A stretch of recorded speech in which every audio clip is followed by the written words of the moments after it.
Hi all, I'm Asha.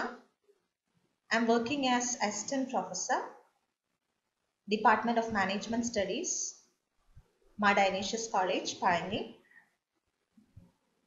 college which is affiliated under University of Calicut. This session is a revision session for marketing management students of 4th and 2nd sem BBA under Calicut University. Module 1, Marketing and Introduction. Marketing management എന്ന സബ്ജക്റ്റിന്റെ first മോഡ്യൂളാണ്. ഈ മോഡ്യൂളിൽ എന്തൊക്കെയാ cover ചെയ്യണേന്ന് നോക്കാം. ആദ്യം first is definition. എന്തിൻ്റെയൊക്കെ definition? മാർക്കറ്റിന്റെ definition, മാർക്കറ്റിംഗിന്റെ ഡെഫിനിഷൻ ആൻഡ് മാർക്കറ്റിംഗ് മാനേജ്മെന്റിന്റെ ഡെഫിനിഷൻ. പിന്നെ അത് കഴിഞ്ഞാൽ classification of markets. Next approaches to study of marketing. അടുത്തത് മാർക്കറ്റിംഗ് കോൺസെപ്റ്റ്സ്, മോഡേൺ മാർക്കറ്റിംഗ് എന്താണ്, what are the different types of marketing, what do you mean by marketing mix and what are the various elements of marketing mix, marketing environment and finally service marketing. ഇത്രയും കാര്യങ്ങളാണ് module 1 important ആയിട്ടുള്ളത്. Next നമുക്ക് definitions നോക്കാം. So first definition നമ്മൾ market എന്താണെന്നാണ്. And simple terms പറയുകയാണെങ്കിൽ it's just A place were you do the buying and selling. ഒരു സ്ഥലം, buying and selling of goods and services നടക്കുന്ന ഒരു സ്ഥലം. അതാണ് ജസ്റ്റ് ഒരു ലേമൻ പോയിന്റ് ഓഫ് വ്യൂവിൽ it's the definition of market. Now വേറൊരു ഡെഫിനിഷൻ പറയുന്നത് a market means any body of persons who are in intimate business relations and carry on extensive transactions in any commodity. Markets എന്ന് പറയുന്നത് ഒരു body of persons, ഒരു കൂട്ടം ആൾക്കാരുടെ ഒരു ബോഡിയാണ്. ഈ ആൾക്കാർ എന്താ ചെയ്യണത്? Who are in intimate business relation. ഈ ബോഡിയിലുള്ള ആൾക്കാർ വളരെ അടുത്ത ബിസിനസ് റിലേഷനിലാണ്. ആൻഡ് ദേ ക്യാരി ഓൺ, അവര് എന്താ ചെയ്തുകൊണ്ടിരിക്കുന്നത്? Extensive business transaction of any commodity. ഇതിനെയാണ് മാർക്കറ്റ് എന്ന് പറയുന്ന ഒരു ഡെഫിനിഷൻ. സോ അത് ഒരു മൈനർ അണ്ടർസ്റ്റാൻഡിങ് നമുക്ക് കിട്ടും. What is marketing? Market. So what is marketing ആണ് അടുത്തത്. മാർക്കറ്റിംഗ് എന്ന് പറയുന്നത് is the social and managerial process by which individuals and groups obtain what they need and want through creating and exchanging products and values with others. Philip കോട്ട്ലറിന്റെ ഒരു definition ആണിത്. So market ഒരു സ്ഥലമാണെങ്കിൽ marketing എന്ന് പറയുന്നത് it's A process. എന്ത് process? Social and managerial.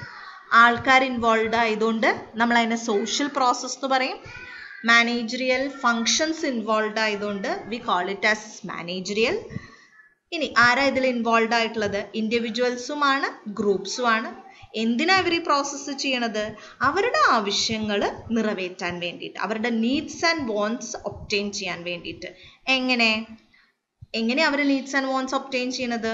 Creating and exchanging products. പ്രോഡക്റ്റുകൾ ഉണ്ടാക്കുക, കൊടുക്കുക, എക്സ്ചേഞ്ച് ചെയ്യുക. ഈ പ്രോഡക്റ്റ് മാത്രമാണോ? അല്ല, ആ പ്രോഡക്റ്റിന്റെ അടങ്ങിയിട്ടുള്ള value with each other. So അതിനെയാണ് നമ്മൾ മാർക്കറ്റിംഗ് എന്ന് പറയുക. So this is a famous definition by Philip Kotler. ഇനി വാട്ട് ഇസ് മാർക്കറ്റിംഗ് മാനേജ്മെന്റ് എന്നാണ് ഇപ്പൊ നമ്മൾ നോക്കേണ്ടത്. So what is marketing management?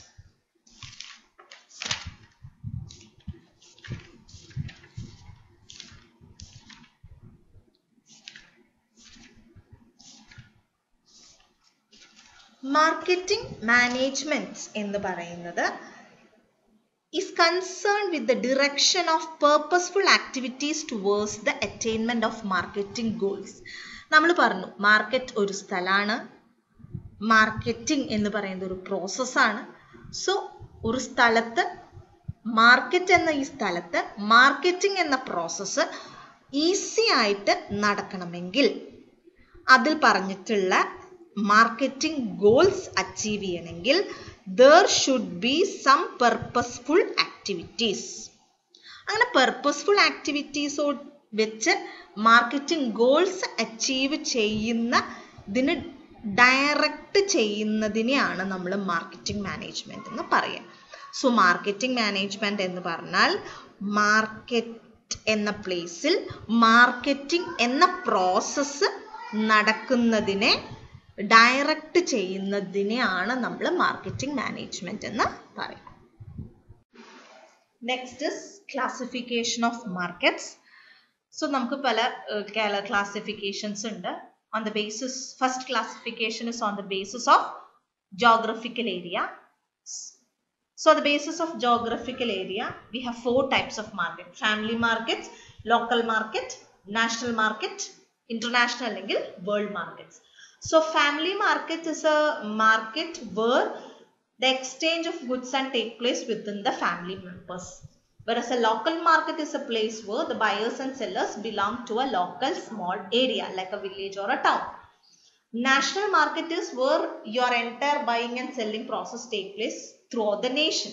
An international or world market is when your buyers and sellers belong to many nations.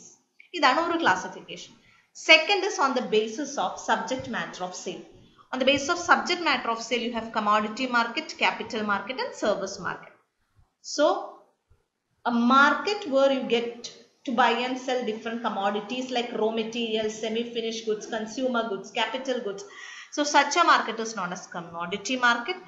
If in such a goods you are buying and selling is exclusively on agricultural produce, it is a produce exchange market. Or if it is buying and selling is for the manufactured goods, it is a manufactured goods market.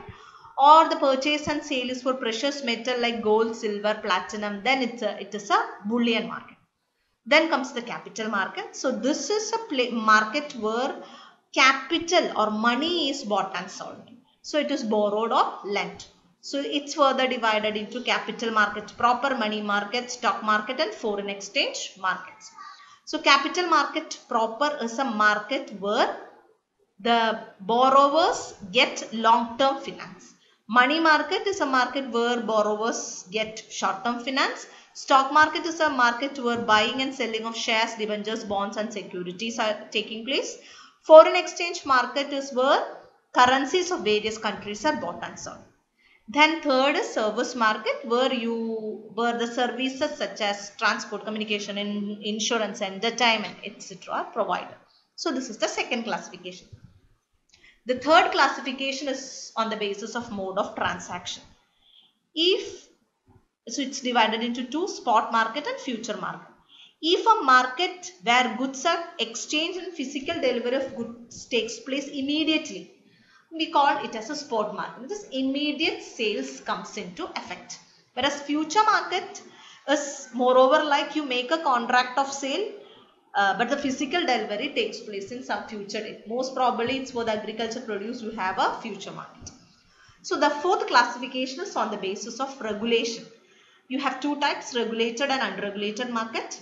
A market which is organized, controlled and regulated by means of statutory measures, it's known as a regulated market. And a market which is not regulated or controlled by any statutory measures but just operates freely on the basis of some market forces like demand and supply, such a market is known as unregulated market. So next is the classification on the basis of time.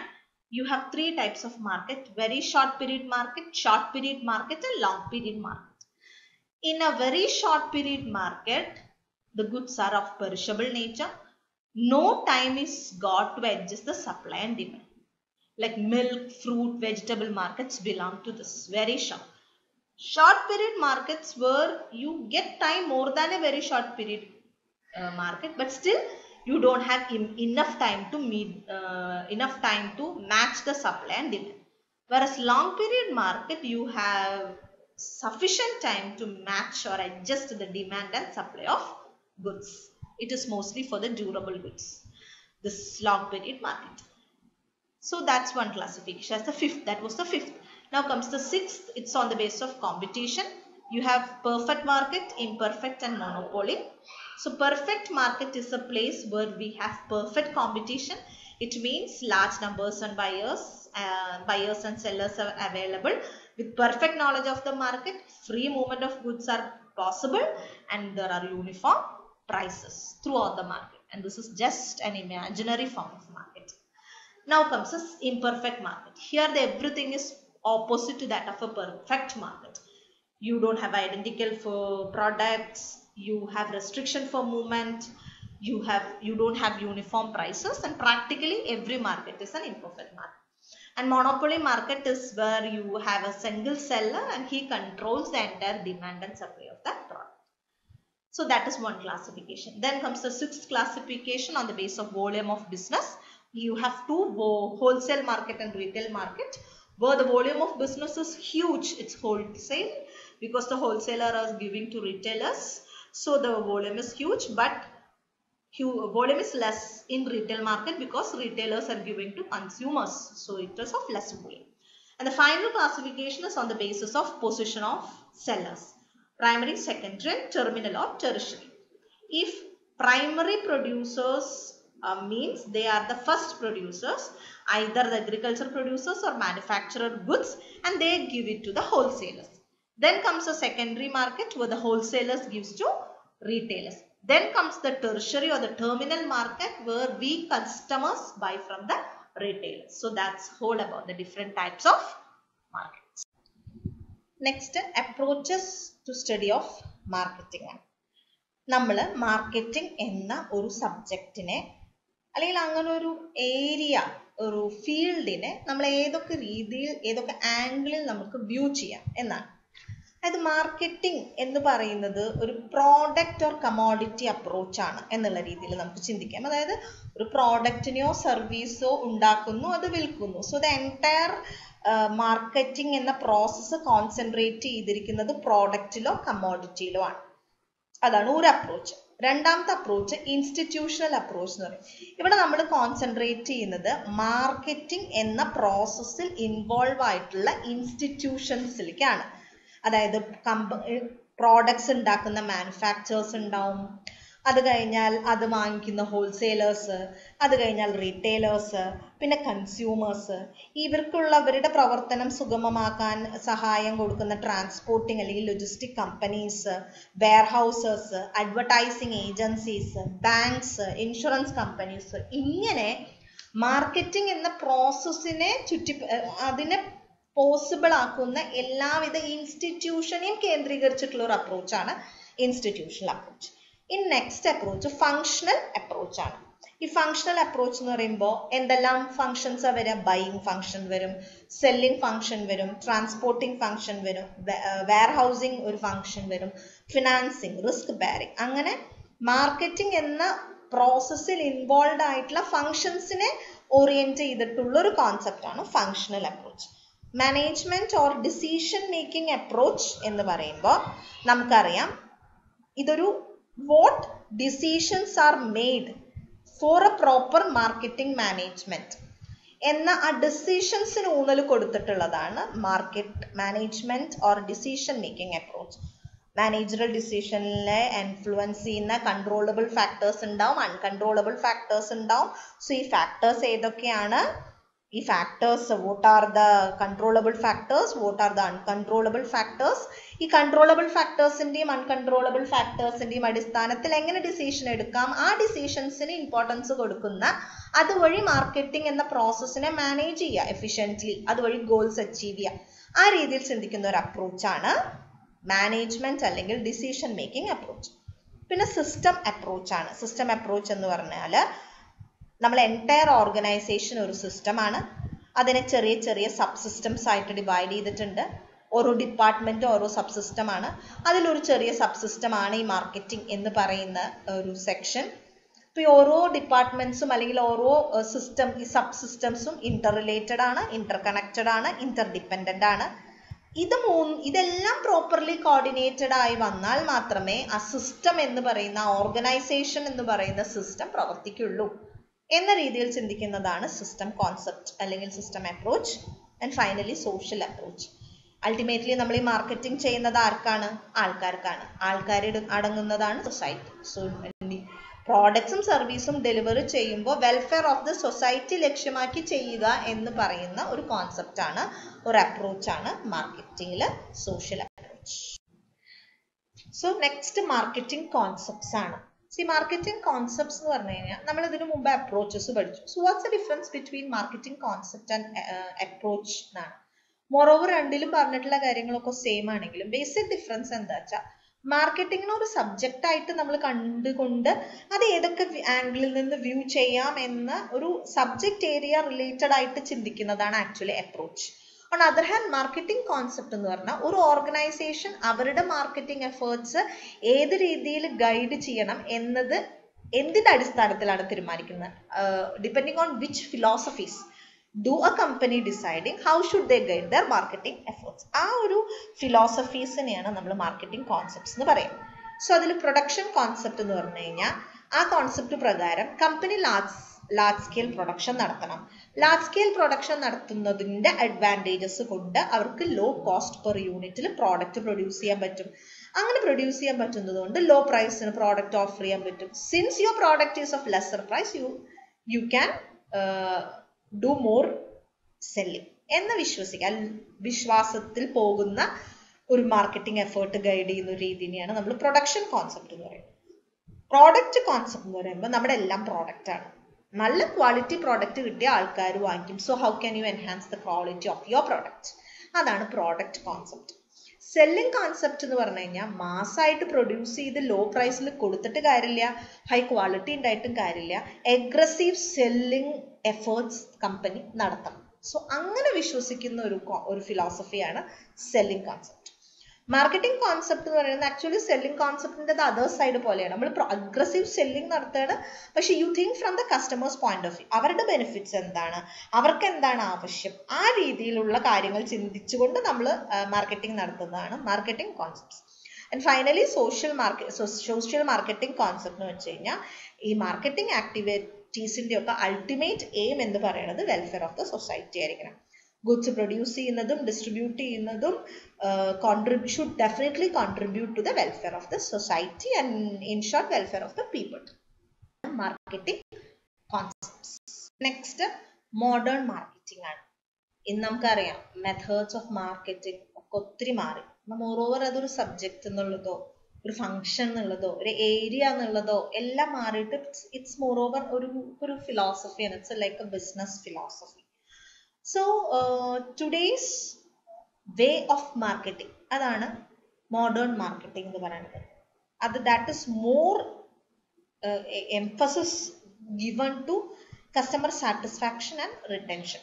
കസ്റ്റമേഴ്സിനെ satisfy ചെയ്യുക എന്നിട്ട് അവരെ retain ചെയ്യുക എന്ന രണ്ട് core കോൺസെപ്റ്റിന്റെ ഉള്ളിലുള്ള ഇതാണ് actually the starting point of modern marketing. So it's like you have to make all the efforts in order to discover your customers' actual and potential requirements, and accordingly you have to provide with the commodities and services, and you should see if necessary steps should always be taken to secure the actual distribution. So എങ്ങനെയാണ് ഒരു modern marketing എന്ന concept evolve ചെയ്തു വരുന്നത്? Modern മാർക്കറ്റിംഗിന്റെ features എന്താ വെച്ചാൽ as usual it's customer oriented, കസ്റ്റമേഴ്സിനെ centre ചെയ്തിട്ടാണ്. Then precedes and succeeds production എന്ന് പറഞ്ഞാൽ പ്രൊഡക്റ്റ് പ്രൊഡ്യൂസ് ചെയ്തതിന് ശേഷം മാർക്കറ്റ് ചെയ്യാന്നുള്ള രീതിയൊക്കെ പോയി. ഇപ്പോൾ യു തിങ്ക് ഓഫ് ദ പ്രോഡക്റ്റിന്റെ ഉണ്ടാകുന്നതിനൊക്കെ മുമ്പ് തന്നെ നമ്മൾ തുടങ്ങുകയാണ്.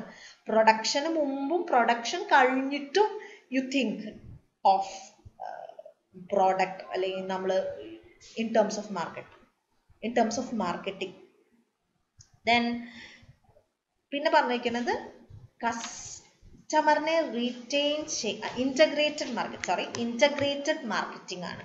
ഇൻറ്റഗ്രേറ്റഡ് മാർക്കറ്റിംഗ് എന്ന് പറഞ്ഞു കഴിഞ്ഞാൽ ഇത് ഒന്നും ഇങ്ങനെ എടുത്തു മാറ്റി വെച്ചിട്ടുള്ള കാര്യങ്ങളല്ല. അഡ്വർടൈസ്മെന്റ് വേറെ, സെല്ലിംഗ് വേറെ, it's not like something very separate.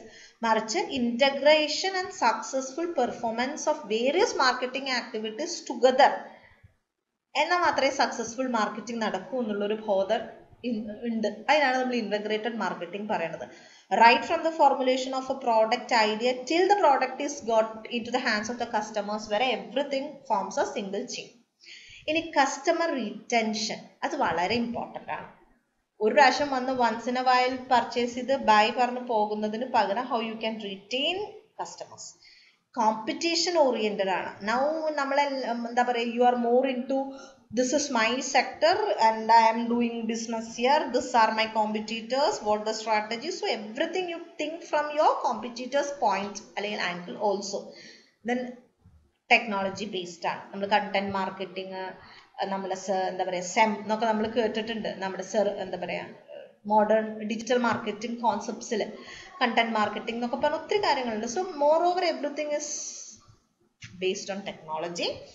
And target marketing ആണ്. നമ്മൾ not for everyone, you choose a target, you segment, you create base, you segment, you choose a target and you do marketing and selling. So that is target marketing ആണ്. And finally it's global. നമുക്കിപ്പോൾ ഒരു world as a whole as a market. So അതൊക്കെയാണ് modern മാർക്കറ്റിംഗിന്റെ പ്രത്യേകതകൾ. Next types of marketing ആണ്. So first one demarketing. Demarketing എന്ന് പറയുന്നത് it's actually an attempt to discourage customers from purchasing a certain goods. എന്ന് വെച്ചാൽ മാർക്കറ്റിങ്ങിന്റെ നേരെ ഓപ്പോസിറ്റ്. സെയിൽസ് കൂട്ടാനാണല്ലോ നമ്മൾ മാർക്കറ്റിംഗ് നടത്തുക. സെയിൽസ് കുറയ്ക്കാൻ നടത്തുന്ന മാർക്കറ്റിങ്ങിനെയാണ് നമ്മൾ ഡീമാർക്കറ്റിംഗ് എന്ന് പറയും. ചിലപ്പോൾ ടെമ്പററി ഷോർട്ടേജ് വന്നു, അല്ലെങ്കിൽ നമ്മുടെ ഏതെങ്കിലും ഒരു പ്രോഡക്റ്റിന്റെ പ്രശസ്തി കാരണം നമുക്കൊരു സെക്കൻഡ് പ്രോഡക്റ്റ് ഇറക്കാൻ പറ്റാണ്ട് വരികയാണ്. സോ അങ്ങനെയൊക്കെ വരുമ്പോൾ നിലവിലുള്ള പ്രോഡക്റ്റിന് ഒരു ഡിമാൻഡ് ഒന്ന് കുറച്ച് അതിനൊന്ന് ബാക്കിലേക്ക് തള്ളണം. സോ അതിനുവേണ്ടി നമ്മൾ ചെയ്യുന്നതിനാണ് ഡീമാർക്കറ്റിംഗ് എന്ന് പറയുന്നത്. റീമാർക്കറ്റിംഗ് എന്ന് പറഞ്ഞു കഴിഞ്ഞാൽ finding or creating new users for an existing product. നിലവിലുള്ള പ്രോഡക്റ്റിന് പുതിയ ഉപയോഗക്കാരെയോ കണ്ടുപിടുത്തി മാർക്കറ്റ് ചെയ്യുക, അതാണ് റീമാർക്കറ്റിംഗ്. ഓവർ മാർക്കറ്റിംഗ് എന്ന് പറഞ്ഞാൽ നമ്മുടെ എയിം മാക്സിമം സെയിൽസ് ജനറേറ്റ് ചെയ്യാന്ന് മാത്രമേ ഉള്ളൂ. You don't bother about the quality or the efficiency, you just go on producing the product. So that is over marketing. Counter marketing പറയുമ്പോൾ it is an attempt to destroy a demand for a product. അതായത് demarketing പോലെയല്ല. നമ്മൾ ഈ alcohol അതുപോലെ സിഗരറ്റിലൊക്കെ എഴുതി വെക്കില്ലേ, cigarette വിൽക്കുന്ന പാക്കറ്റിന്റെ മേലെ തന്നെ smoking is injurious to health. അപ്പൊ ആ രീതിയിലുള്ള മാർക്കറ്റിന് എങ്ങനെയാണ് കൗണ്ടർ മാർക്കറ്റിംഗ് പറയാം. മാസ് മാർക്കറ്റിംഗ് എന്ന് പറഞ്ഞാൽ marketing a single product for all customers. ഒറ്റൊരു പ്രോഡക്റ്റ് എല്ലാ കസ്റ്റമേഴ്സിനും. So that is mass marketing. Meta marketing എന്ന് പറഞ്ഞു കഴിഞ്ഞാൽ ഈ ഇപ്പോൾ എന്താ പറയുക, നമ്മൾ marketing of ideology, faith, beliefs ഒക്കെയാണ്. ഇപ്പൊ നമുക്കറിയാം അത് പ്രോഫിറ്റ് ആയിട്ട് കിട്ടാൻ വേണ്ടിയിട്ടൊന്നുമല്ല. ഇപ്പൊ പെരുന്നാളുകളുടെ പൂരങ്ങളുടെ ഒക്കെ നോട്ടീസും നിങ്ങൾ തന്നെ സ്റ്റുഡൻസിന്റെ ഒക്കെ സ്റ്റേറ്റസ് ഒക്കെ കണ്ടിട്ടില്ലേ, പെരുന്നാളും പൂരം ഒക്കെ അങ്ങനെ. അവിടെ ഇപ്പൊ അതുകൊണ്ട് അവർക്ക് ലാഭമൊന്നും ഉണ്ടായിട്ടില്ല. പക്ഷെ ചില ഐഡിയോളജീസ്, ചില കാര്യങ്ങൾക്ക് ഒരു പ്രമോ കൊടുക്കുക എന്നുള്ള ഉദ്ദേശം കൊണ്ട് മാത്രം ചെയ്യുന്നതാണ് മെറ്റാ മാർക്കറ്റിംഗ്. സിൻക്രോ മാർക്കറ്റിംഗ് പറഞ്ഞാൽ ചില പ്രോഡക്ട്സ് ഉണ്ട്, നമ്മൾ അംബർലയൊക്കെ പോലത്തെ, റെയിൻ കോട്ട് ഒക്കെ പോലത്തെ പ്രോഡക്ട്സ്, അത് ആ സീസണിലെ ഡിമാൻഡ് ഉണ്ടാവുള്ളൂ. സോ അതുപോലെ ചില ഈ ടൂറിസം, ചില എന്താ പറയുക, ചില സ്ഥലങ്ങൾ ടൂറിസ്റ്റ് ഏരിയാസ് ഒരു പീക്ക് സീസൺ ഒക്കെ ഉണ്ട്. അപ്പൊ അവിടെ ചെയ്യുന്ന ഒരു സോർട്ട് ഓഫ് മാർക്കറ്റിംഗ് ആണ് ഈ സിൻക്രോ മാർക്കറ്റിംഗ്. ഡിമാൻഡ് ഉള്ള കാലത്തിനെക്കാട്ടിലുപരി ഡിമാൻഡ് ഇല്ലാത്ത കാലത്ത് ഒരു ഇറഗുലർ ഡിമാൻഡ് ഉള്ള ഒരു പീരീഡിൽ how to create a regular demand. എങ്ങനെയെങ്കിലും ഓഫേഴ്സോ ഡിസ്കൗണ്ടോ എന്തെങ്കിലുമൊക്കെ ഒരു ഇത് കൊടുത്തിട്ട്. ഇപ്പൊ നമ്മൾ കണ്ടില്ലേ, സാധാരണ ടൂറിസം മാറിയിട്ട് മൺസൂൺ ടൂറിസം വന്നു. നമ്മൾ മഴയുടെ ആ മൺസൂണിന്റെ കാലത്ത് ടൂറിസം പോകാൻ ഇഷ്ടാവാതിരുന്ന സമയമാണ്. We don't prefer to go. പക്ഷെ അവരിപ്പോ എന്ത് ചെയ്തു, മൺസൂൺ ടൂറിസം എന്നുള്ള പാക്കേജസ് കൊണ്ടുവന്നപ്പോൾ നമുക്കിപ്പോ എന്താ, even we prefer to go during that season. അപ്പൊ അതാണ് ഒരു സിൻക്രോ മാർക്കറ്റിംഗ്. ഇനി മെഗാ മാർക്കറ്റിംഗ് ആണ്. മെഗാ മാർക്കറ്റിംഗ് എന്ന് പറഞ്ഞു കഴിഞ്ഞാൽ you are entering in to a country which is unreceptive for your product. നമ്മുടെ പ്രോഡക്റ്റിന് വലിയൊരു സ്വീകാര്യത ഇല്ലാത്തൊരു കൺട്രിയിൽ പ്രോഡക്റ്റ് വിൽപ്പിക്കുക, അതിനു വേണ്ടി മാർക്കറ്റ് ചെയ്യുക എന്നുള്ളതാണ് ഈ മെഗാ മാർക്കറ്റിംഗ് എന്ന് പറയുന്നത്. അതൊരു വലിയൊരു അറ്റംപ്റ്റ് ആണ്. ലോട്ട് ഓഫ് സ്ട്രാറ്റജി വേണ്ടതാണ്. Apart from that economic, social, political ഇൻഫ്ലുവൻസസും ഒക്കെ അങ്ങനെ ഒത്തിരി കാര്യങ്ങൾ ഉള്ളതാണ്. അതിനെ നമ്മൾ മെഗാ മാർക്കറ്റിംഗ് പറയാം. പിന്നെ നെക്സ്റ്റ് വരുന്നത് മാക്സി മാർക്കറ്റിംഗ് ആണ്. മാക്സി എന്ന് പറഞ്ഞാൽ മാക്സിമം എന്നാണ്. എന്തൊക്കെയാണ് മാക്സിമം? എല്ലാ മാർക്കറ്റിംഗ് ആക്ടിവിറ്റീസും to it's maximum, which means that maximum targeting, maximum media coverage, maximum accountability, maximum awareness, maximum product activation, maximum synergy, maximum linkage, maximum sales and maximum distribution. Next, direct marketing ആണ്. അവിടെ intermediaries ഇല്ല. You have a buyer, you have a seller and a buyer directly buying, selling.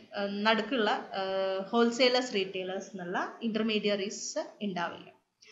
Now comes the stimulational marketing. It means that when there is no demand or very little demand for a product, consumers literally show no interest for your product, then you, under such situation, നമ്മൾ വല്ല special offers ഒക്കെ വെച്ച് you just stimulate people to buy your product. അപ്പോൾ just you give some sort of trigger to make the purchase happen. അതാണ് stimulation marketing. International market, obviously we know that if the market is international rather than domestic, then the marketing will also be international marketing. And finally, morph marketing ആണ്. This is a means of doing marketing in such a way that you transform your products into services and deliver an extra value to customer beyond their expectation. So ഭയങ്കരമായിട്ട്, since you know people are very value sensitive and price sensitive, and if you want to retain customer loyalty and you have to avoid dissonance, then you have to deliver products in such a way that there happens some sort of value creation in the customers. So that sort of marketing, you call it as morph marketing. So next, marketing mix ആണ്. Marketing management എന്നൊരു സബ്ജക്റ്റിൽ ഭയങ്കര crucial ആയിട്ടുള്ള ഒരു crux ആയിട്ടുള്ള ഒരു കാര്യമാണ് ഈ marketing mix. So marketing mix എന്ന് പറഞ്ഞാൽ എന്താണ്?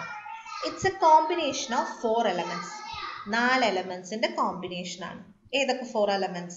Product, pricing structure, distribution system and promotional activities.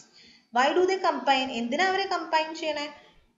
To satisfy the needs of an organization's target markets. Organisation ഏത് മാർക്കറ്റിനെയാണോ ടാർഗറ്റ് ചെയ്യണത് അവരുടെ നീഡ്സും വാണ്ട്സും സാറ്റിസ്ഫൈ ചെയ്യാൻ പറ്റണം. പ്ലസ് എന്ത് വേണം? At the same time achieve it's marketing objective. കമ്പനിക്ക് അവരുടെ മാർക്കറ്റിംഗ് ഒബ്ജക്റ്റീവ് അച്ചീവ് ചെയ്യാനും പറ്റണം. അതിന് സ്യൂട്ടബിൾ ആകുന്ന രീതിയിലുള്ള ഒരു 4 element കോമ്പിനേഷനാണ്. Product, price, place, promotion. ഇത്ര കാര്യങ്ങളാണ് വരിക നമ്മൾ ഈ മാർക്കറ്റിംഗ് മിക്സിൽ വരിക. ഈ മാർക്കറ്റിംഗ് മിക്സ് ഇൻ ഡീറ്റെയിൽ നമ്മൾ ഇനി വരുന്ന മോഡ്യൂൾസിൽ കാണുന്നുണ്ട്. സോ അതങ്ങനെ വളരെ വിശദമായിട്ട് പോകുന്നില്ല. മാർക്കറ്റിംഗ് മിക്സിന്റെ കമ്പണൻസ് ആണ് ഈ പ്രോഡക്റ്റ്, പ്രൈസ്, പ്ലേസ്, പ്രൊമോഷൻ. ഇപ്പോൾ അതിന് പുറമെ അഡീഷണൽ ആയിട്ട് പാക്കേജ്, പേസ്, പൊളിറ്റിക്സ്, പീപ്പിൾ, ഇങ്ങനൊരു 4 പീസ് കൂടി വന്നിട്ടുണ്ട്. Product, price, place, promotion 4 P's of marketing mix എന്നാണ് നമ്മൾ പറയുക. അപ്പാർട്ട് ഫ്രം ദാറ്റ് ഇപ്പോൾ ഒരു അഡീഷണൽ 4 പീസ് വന്നിട്ടുണ്ട്. Now companies are concentrating on packaging, then the speed with which the product is brought to the market, then how to have a good relation with the government in power, and finally people. അതെങ്ങനെ, how you keep your people, outside people, inside people, എല്ലാവരെയും engage and happy ആയിട്ട് എങ്ങനെ കൊണ്ടുപോകാം, ഇത്രയും കാര്യങ്ങൾ കരുതുന്നതാണ് ഈ people എന്ന് പറയുന്നത്. സോ ഇതൊക്കെയാണ് മാർക്കറ്റിംഗ് മിക്സിൽ വരുന്ന കമ്പണൻസ്. നെക്സ്റ്റ് മാർക്കറ്റിംഗ് എൻവിറോൺമെന്റ് ആണ്. So what is marketing environment? It refers to the external factors and forces that affect the company's ability to develop and maintain successful transactions and relationship with the target customers. Target customersനോട് successful ട്രാൻസാക്ഷനും റിലേഷൻഷിപ്പും develop ചെയ്യാനും maintain ചെയ്യാനുമുള്ള ഒരു കമ്പനിയുടെ എബിലിറ്റീനെ ഡയറക്ട്ലിയും ഇൻഡയറക്ട്ലിയും എഫക്റ്റ് ചെയ്യുന്ന എക്സ്റ്റേണൽ ഫാക്ടേഴ്സ് ആൻഡ് ഫോഴ്സസ് നമ്മൾ മാർക്കറ്റിംഗ് എൻവിറോൺമെന്റ് എന്ന് പറയും. പൊതുവിൽ മാർക്കറ്റിംഗ് എൻവിറോൺമെന്റിനെ ഇന്റേണൽ, എക്സ്റ്റേണൽ എന്നാണ് നമ്മൾ ഡിവൈഡ് ചെയ്തിരിക്കുന്നത്. ഒരു ഓർഗനൈസേഷന്റെ ഉള്ളിലുള്ള ഫാക്ടേഴ്സിനെ ഇന്റേണൽ എന്നും ഓർഗനൈസേഷന്റെ ഔട്ട്സൈഡ് ഫാക്ടേഴ്സിനെ എക്സ്റ്റേണൽ എന്ന് പറയും. എക്സ്റ്റേണൽ തന്നെ മൈക്രോ, മാക്രോ ഉണ്ട്. ഒരു ഓർഗനൈസേഷന്റെ പുറത്താണ്, പക്ഷെ എന്നാ ഓർഗനൈസേഷന്റെ തൊട്ട് ഒരു വീടാണെങ്കിൽ ആ വീടിന്റെ ഉള്ളിലുള്ള ആൾക്കാരെ ഇന്റേണൽ എന്നും, നൈബേഴ്സിനെ നമുക്ക് വേണമെങ്കിൽ മൈക്രോ എന്നും, ആ പഞ്ചായത്തിലുള്ള ആൾക്കാരെയൊക്കെ നമുക്ക് വേണമെങ്കിൽ മാക്രോ എന്നും വിശേഷിപ്പിക്കാം. ഇതിൽ ഇന്റേണലിൽ വരുന്നത് ഒരു ഓർഗനൈസേഷന്റെ ഉള്ളിലുള്ള ഡിഫറെന്റ് ഡിപ്പാർട്ട്മെന്റ്സ് തന്നെയാണ്.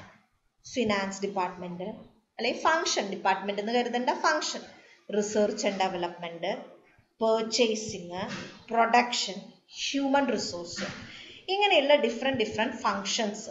അതാണ് ആക്ച്വലി ഒരു ഇന്റേണൽ എൻവിറോൺമെന്റ്. എക്സ്റ്റേണലില് മൈക്രോ എന്ന് പറയുന്നത് പ്രോഡക്റ്റിന് raw material, spare parts supply ചെയ്യുന്ന suppliers, customers, competitors, wholesaler, retailers, പുറത്തെ ഇന്റർമീഡിയറീസ്, തൊട്ടടുത്ത് വരുന്ന ജനറൽ പബ്ലിക്. മാക്രോ എന്ന് പറയുന്നത് അതിൻ്റെയും ഔട്ടർ സർക്കിളിലുള്ള എക്സ്റ്റേണൽ വേൾഡ് ആണ്. ഫിസിക്കൽ കണ്ടീഷൻസ് എങ്ങനെയാണ് ഒരു രാജ്യത്തിന്റെ ഡിമോഗ്രഫിക്, അതായത് പോപ്പുലേഷൻ ഡിസ്ട്രിബ്യൂഷൻ, ഡെൻസിറ്റിയുടെ കാര്യങ്ങൾ, ഇക്കണോമിക് സ്റ്റേറ്റസ് ഓഫ് പീപ്പിൾ എന്താണ്, socio cultural background of A company, political legal situations, technological advancements and finally international. ഇത്രയും കാര്യങ്ങൾ കംസ് ഔട്ടർമോസ്റ്റ് എൻഡിൽ വരുന്നതാണ് എന്ത്, മാക്രോ എൻവിറോൺമെന്റ് എന്ന് പറയുന്നത്. എന്താണ് എൻവിറോൺമെന്റിന്റെ റെലവൻസ് ചോദിച്ചാൽ, നമ്മുടെ അറിവോ സമ്മതമോ ഒന്നുമില്ലെങ്കിൽ പോലും ഇത് നമ്മളെ ഡയറക്റ്റ് ആയിട്ടോ ഇൻഡയറക്റ്റ് ആയിട്ടോ ഇൻഫ്ലുവൻസ് ചെയ്യും. അല്ല, ഇന്റേണൽ ഫാക്ടേഴ്സ് ഉള്ളിലുള്ള കമ്പനിയുടെ ഉള്ളിലുള്ളതായതുകൊണ്ട് കുറേയൊക്കെ നമുക്ക് കൺട്രോളബിൾ ആണ്. മൈക്രോ പുറത്താണെങ്കിലും തൊട്ടടുത്ത് കിടക്കുന്ന ഒരു പുറത്തന്നെ അടുത്തായതുകൊണ്ട് അതും കമ്പനിയുടെ കൺട്രോളുണ്ട്. Macro environment as such totally out of control of a കമ്പനിയാണ്. സോ നെക്സ്റ്റ് സർവീസ് മാർക്കറ്റിംഗ് ആണ്. So what is a service ആണ് ആദ്യം. Service is any act or performance that one party can offer to another that is essentially intangible and does not result in the ownership of anything. അപ്പോൾ അതാണ് നമുക്കൊരു pure definition of service എന്ന് പറഞ്ഞാൽ. അതൊരു പ്രവൃത്തിയോ ഒരു പെർഫോമൻസോ ആണ്. ഒരു പാർട്ടി മറ്റൊരു പാർട്ടിക്ക് ഓഫർ ചെയ്യണതാണ്. നമുക്ക് you can just feel only, intangible ആണ്. And ownership, it does not result in ownership of anything. അതാണ് ഒരു സർവീസ്. ഇനി സർവീസിന്റെ ക്യാരക്ടറിസ്റ്റിക്സ് എന്ന് പറയുന്നതും ഇത് തന്നെയാണ്. ഇൻടാഞ്ചിബിലിറ്റി. സർവീസ് ഒക്കെ ഒരു ബസ്സിൽ കയറി യാത്ര ചെയ്താൽ ആ യാത്രാ സൗകര്യം ഫീൽ ചെയ്യാനേ പറ്റുള്ളൂ. ഒരു റെസ്റ്റോറൻറ്റിൽ പോയിട്ട് നമ്മൾ ഫുഡ് കഴിച്ചാൽ അതിന്റെ രുചി അനുഭവിക്കാനേ നമുക്ക് പറ്റുള്ളൂ. സോ അങ്ങനെ, so that is you can, അത് നമുക്ക് ഇൻടാഞ്ചിബിൾ ആണ്. U can just feel. And inseparable ആണ്. ആരാണോ സർവീസ് പ്രൊവൈഡ് ചെയ്യുന്നത് അവരും ആ സർവീസിനെയും നമുക്ക് വേറിട്ട് നിർത്താൻ പറ്റില്ല.